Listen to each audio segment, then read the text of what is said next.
পারমাণবিক বিদ্যুৎ কেন্দ্র চেরুপুর পারমাণবিক একদম কাছ থেকে দেখতেছি আমরা। ভাই জুনায়েদ ভাই, হ্যাঁ ভাই, এই যে পারমাণবিক বিদ্যুৎ কেন্দ্র একদম কাছ থেকে দেখতেছি না, হ্যাঁ, কিছুক্ষণ পর আছে সন্ধ্যা নামবে, সেই জন্য ইনশাআল্লাহ এই চারটা আমাদের প্ল্যানগুলো চালু হলে ইনশাল্লাহ বিদ্যুৎ ঘাটতি আমাদের একদম সম্পূর্ণ নিবারণ করা যাবে, আশা করা যায়। একদম বলে কাছ থেকে দেখতেছি। কিছুক্ষণের মধ্যে হচ্ছে সন্ধ্যা হচ্ছে, সন্ধ্যার কারণে এই যে লাইটিং যেগুলো আছে আস্তে আস্তে আছে, লাইটিংগুলো চালু হচ্ছে। সন্ধ্যা হলে অন্যরকম একটা ভিউ হবে। এটা যদি চালু হয় ইনশাল্লাহ আমাদের বিদ্যুতের যে সমস্যাটা আছে ওইটা দূর হবে। আর এইখানে আবার আমরা আসলে 4 থেকে 5টা ভিউ পাই।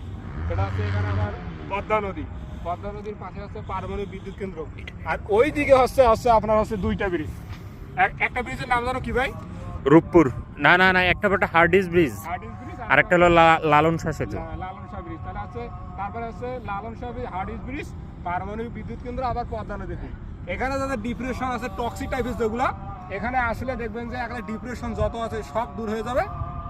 এখানে আমরা প্রথম ফার্স্ট টাইমে আসছি, সেরকম ঘোরাঘুরি করতে পারলাম না। আমরা 4টা 5টার দিকে আসছি, খাওয়া দাওয়া করতে করতে এই যে এখনই ঘোরার সময় পেলাম, সেই জন্য আর কি তেমন কিছু দেখা